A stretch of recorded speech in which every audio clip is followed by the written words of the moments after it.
Apolline Matin. Allô Marie. 6h22 sur RMC. Allô Marie, c'est une question de Virginie ce matin qui a 3 adolescents à la maison.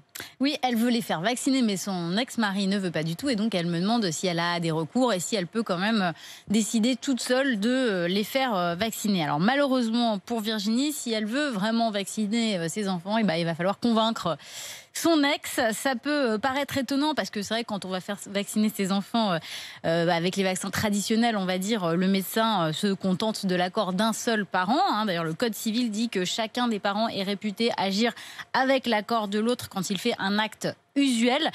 Visiblement, la vaccination contre le Covid n'est pas, en tout cas pas encore un acte usuel, puisqu'il faudra nécessairement l'accord des deux parents. Il y a un formulaire spécifique qui est mis à disposition. Je vous l'ai mis sur le site rmc.fr. Voilà, pour ceux qui regardent RMC Découverte, ça ressemble à ça. Voilà, on voit bien qu'il y a l'autorisation demandée pour le parent. Tout à fait, voilà. assurance et on maladie. Demande parent 1, parent 2. Voilà, donc il faut bien la signature des deux parents, même si au moment de l'injection, la présence d'un seul des parents est requise. Il y a quand même une exception à la règle pour les mineurs de plus de 16 ans qui ont une pathologie à risque de forme grave du Covid. Là, la signature d'un seul des parents peut suffire. Mais sinon, Virginie, il va falloir convaincre votre ex-mari. Et que Virginie n'hésite pas à nous dire si oui ou non elle a réussi, à le convaincre et qu'elle vous écrive comme toutes vos questions à l'adresse allomari@rmc.fr.